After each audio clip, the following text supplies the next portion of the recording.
Good morning, everyone. It's Saturday. Uh, I hope you have an amazing start to your Saturday. I know, despite all the craziness that's going on, I hope you are as refreshed and slept well and had, a good piece of Friday night. So that's kind of what we do in our house. So for those of you who are tuning in, you're listening on the podcast, you're watching on other channels. I am Phylecia Jones, and I am your host and budgetologist, and you are watching Ask the Budgetologist. Now, I come to you live again after round 2 of this. I come to you live every morning around 7:45 a.m. Mountain Time-ish, and on the weekends, the ish is really enforced.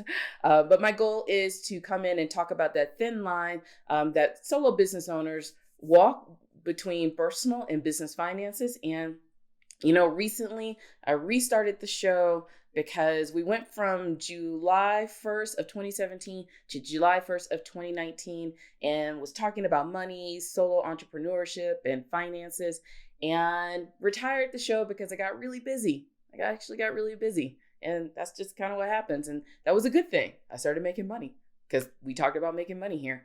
And so the show was retired, but because of some global things that are going on, I thought this was a really good time to bring the show back and to kind of talk people through all the financial challenges that we are gonna face, and, we'll have to deal with on the other side of all of this. But on Saturdays, I originally just did behind the scenes. That was it. Just behind the scenes, catching you up on how I do all these things, answering any questions that you have.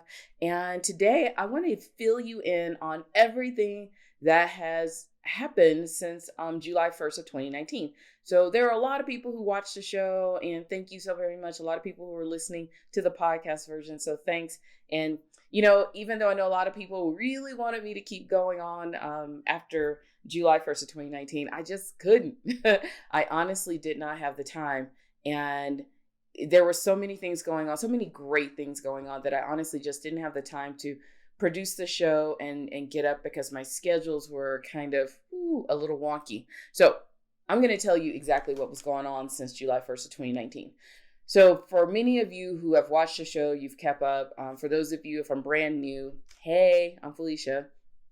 And 2018 was a really amazing year. 2018 was an amazing year, but 2019 started off pretty, I don't know, speechless, I guess. It was kind of speechless for me. So at the end of 2018, I was able to do my first ever TEDx talk called All Girls Are Great at Math. Did the TEDx talk, congratulations, keep moving on. Now, come into February of last year, I get a phone call from the NPR radio station, the TED Radio Hour, and they wanted to interview me on the show with Guy Raz. Now, I'm just like, why? The show was called Why We Fear Math, and I was part of that show. It actually aired on March 15th of last year. It was, to be honest, I'm not just feeding my own ego here. It actually was a really good show. It really was a good show. I'll put it down in the comment box if you want to go take a listen to it. But all of these extremely smart people, definitely a lot smarter than me, talking about math and education around the world and what we need to do to change how we think about math. And so I did that interview in February. That kicked off a whole bunch of other things. Well, it aired in March. I did the interview in February. At the same time, I got a phone call to come in and do a guest appearance on a television show, just answering personal finance questions. And, I just thought it was going to be a couple of times. That's cool. I'll be able to, get some cool little credibility marketing. Well, that turned into 1 year of me being on the national TV show Daily Blast Live. And I pop up every week and answer any personal finance questions from viewers. And they threw me some really hard ones. They threw me some softball ones, but I would have to answer, explaining bankruptcy, credit card APRs, budgeting for vacation, budgeting for groceries.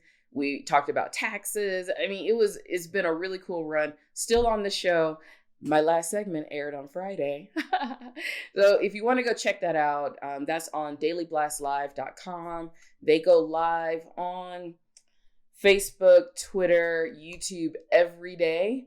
but then they package it all up into a 1 hour or a half hour show, and they send it to about 65 cities across the United States. So that was a cool thing. So I had to start getting into the groove of that. And then I had quite a few speaking engagements in 2019. The goal wasn't to do as many speaking gigs, but it just happened. And for those of you who are tuning in, just drop a hi so I can know who's here. I wanted to say hello to you. It's Saturday. It's behind the scenes. I just sit here and ramble. We're not really talking about any huge money stuff. We'll get back into personal finances tomorrow.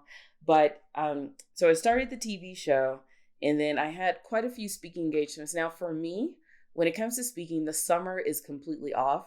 I don't know why. It has been like that for the last few years. So the summer is kind of a time for me to figure out what's really going on and to kind of recollect, get my thoughts together. So in April of last year, so let's catch up. So February, I was still going live every day, but I will say it was a big challenge at the beginning of 2019 because all of my schedules were bumping into each other. I was on the airplane, different time zones, so I could go live. Sorry, I couldn't go live. It was not to say that it was becoming in the way, but it was just getting more and more challenging to come here and come to you live every day. So by February, I was on the road in the RV. We decided to go to Austin because I had a speaking engagement. I was in Austin for a month, got interviewed on the TED Radio Hour, got the television gig, came back home, started doing the television show, but I had to go fly out to Orlando for a speaking gig. Then there were a couple of other speaking gigs in between. I emceed a tech conference, got involved in that, got inspired from that, got big time inspired from that. And then in April, I did what my recommendation to everyone is to look at your numbers. I looked at my numbers. I didn't like what I was seeing.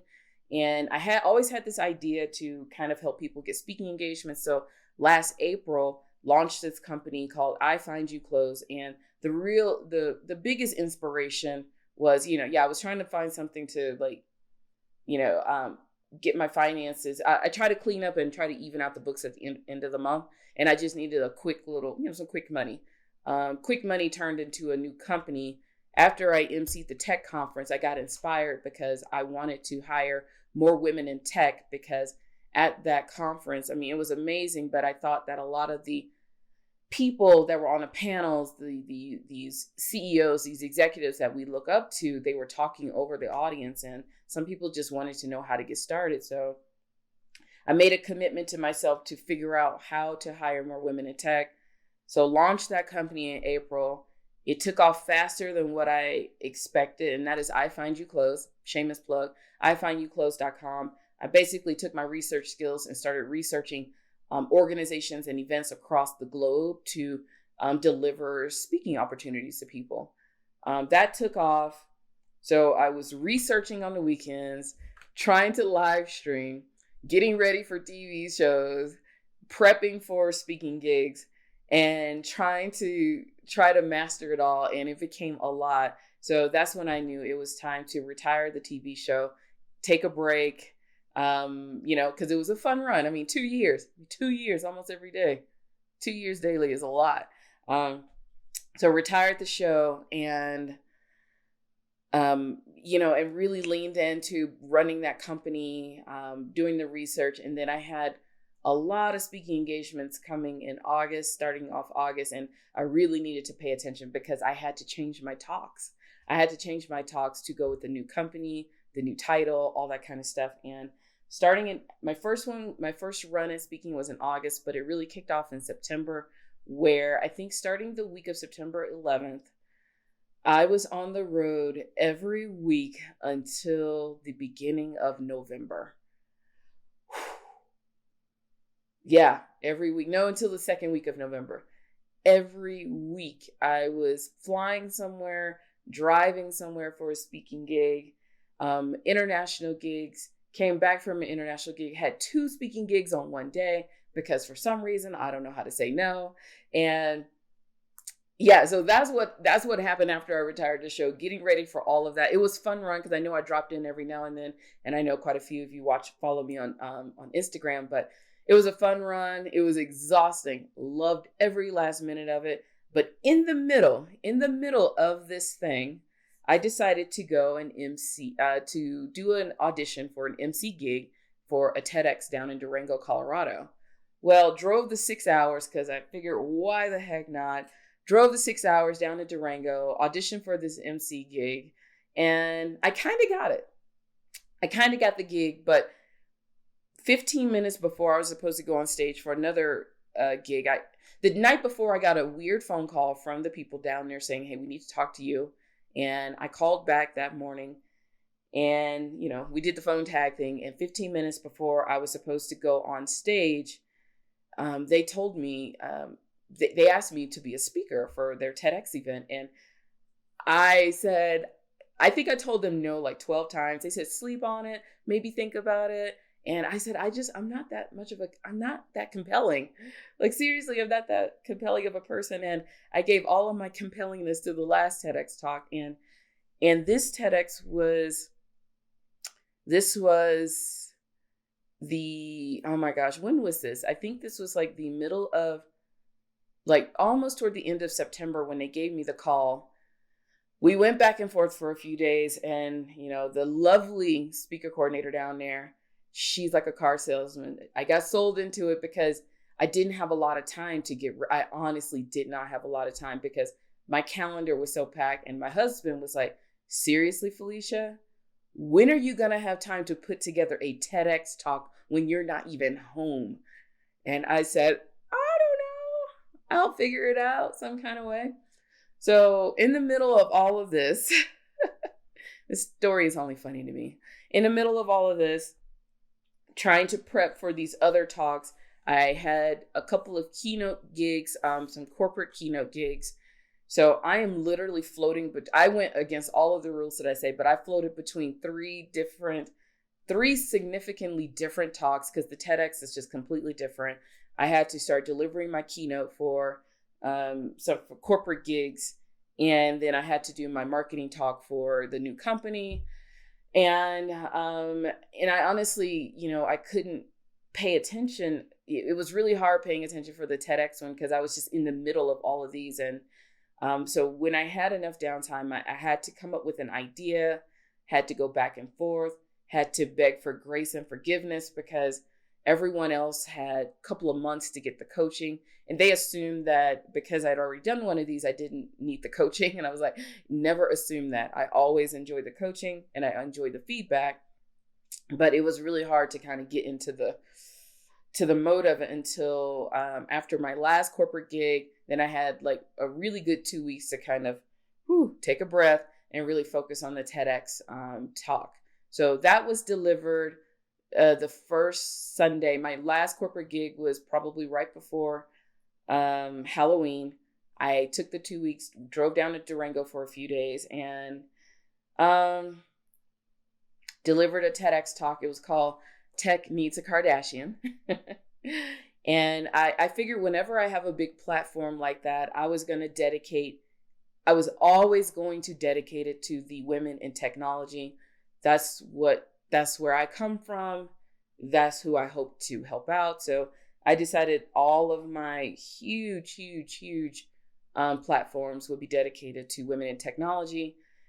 After the TEDx talk, went on vacation because, iFind You Clothes started really doing well. I've had people calling me from all over the world, like literally like Kenya, Australia, that's the world, I guess, talking to me about speaking engagements. I took on a couple of one-on-one clients, had a lot of subscribers, and the goal was to kind of sit and see what I was doing.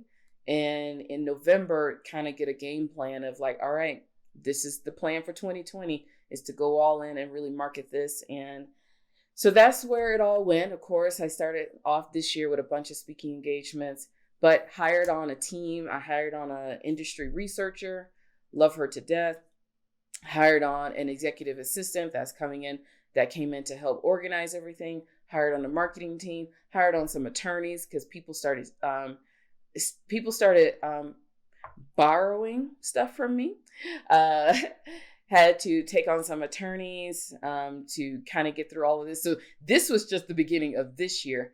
And of course, well, I mean, to be honest, I kind of, because I research all of the events, and for me, there were a couple of triggers just watching this coronavirus thing. And I knew when certain events were going to cancel that it was probably going to hit us pretty big as well. So kind of already knew this was coming in February, and, you just kind of sit and wait and see what would happen, what would happen to the business, because we're all being affected by this. So I'm still hanging in there. I still 100% believe in what I'm doing with iFind You Close.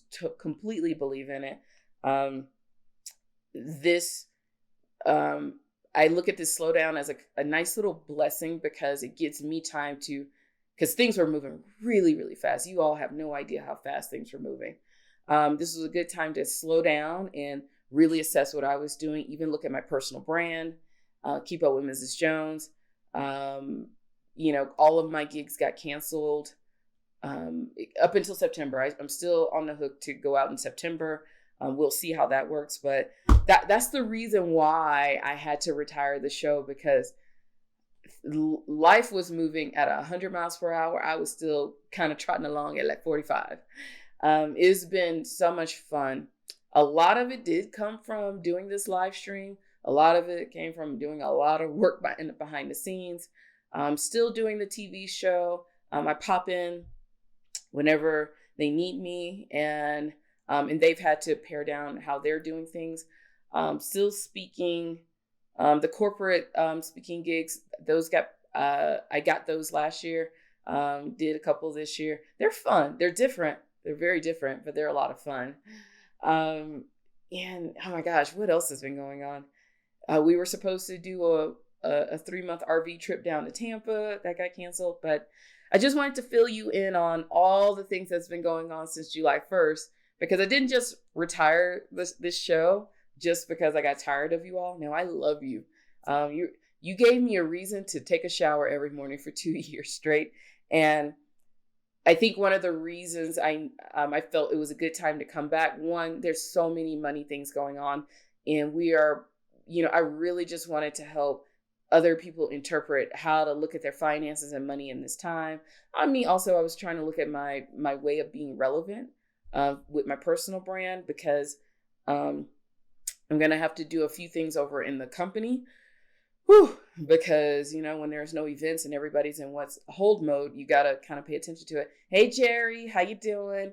I saw Jerry. She put out this, her tips on being secure on Zoom. People being crazy on Zoom, y'all. So Jerry, pop your link to your tips down in the comment box. That was really helpful. Thank you for that. So I'm just trying to fill you in on all the different things and all the stuff that's been going on. I truly believe in what I'm doing over at iFind You Close, so we are sticking with it. Because there's still more speaking engagements out there. My speaking career is probably just on hold for right now. The TV show is still going. And like I was saying, the reason why I wanted to come back live was not only just to help interpret all of this money stuff that's happening to us and on us, but the reason why I started this show a few years ago was I was just getting out of the hospital. I was in recovery mode. I couldn't travel, and I needed to do something to kind of just not wallow on the sofa. And I will say that all of you are my reason for taking a shower and getting up every morning and to stay positive during all of this craziness, because and also giving me a chance to feel somewhat useful and somewhat helpful to all of those who might be, going through some things, because we're all going through some things. So I appreciate all of you. Thank you for letting me ramble on a Saturday morning. Behind the scenes are always rambling. We get back to the real stuff tomorrow. So we're going to talk about personal finances and what you can do when it comes to your personal finances and all of this change that's going on. Kicking back on Monday, I'm going to dive right back into all of these government relief programs. We're going to talk about the EIDL, which is the Emergency Injury Disaster loan by the SBA. We're going to talk about if that is a good move for you. Kind of reiterate some things from the Paycheck Protection Program to see if that's a good move. Over at iFind You Close, we are running a list of grants and programs that could help solo business owners. And my particular focus is for solo business owners, because a lot of these programs are for people who are running payroll and have employees. But for us solo business owners, freelancers, creators, we're getting hit too. So that was the reason why I started that list over at iFind You Close. The team and I, we're still researching speaking gigs, but we kind of shifted for a little bit to keep researching everything that's available so that you can go and make the best decisions for you. And then I think on Tuesday, we'll talk a little bit about speaking, but I want to dive into the unemployment stuff so that we can kind of just keep reiterating what's going on with the finances. Because my biggest goal here is to help you understand what your finances are going to look like, personal and business. And I think that's it. Jerry posted the link down in the comment box. Thank you so very much, Jerry. Jerry just gave some really good tips on Zoom security, because people being shady in the Zoom links, y'all. Come on, seriously. I mean, I can't get my eyebrows waxed and you want to be shady on Zoom? Stop doing that so I can get my eyebrows waxed next year. Next year. There you go. All right, folks, that's enough for me rambling. If you want to keep watching. I'll be here every morning, 7:45 a.m. Mountain Time-ish. On the weekends, the ish is in full effect because I enjoy sleeping in since July 1st. But you can also catch this on the podcast. Go check out Ask the Budgetologist. For more information, you can go to keepupwithmrsjones.com. Everything is there. Everything is right there. Thank you, Jerry. She said the world needs me doing this right now. Jerry, my goal is to bring a little happiness, bring a little humor, a little entertainment while talking about some real crap that's going on, and to just wallow in my pity that I cannot get my eyebrows waxed and my nails done. Y'all, I mean, I got one hand off and one hand on. That's how we're rolling these days. All right. Take care of yourselves. I will see you bright and early tomorrow morning. Thanks for tuning in. Happy budgeting. Bye. I can't find my button. Found my button.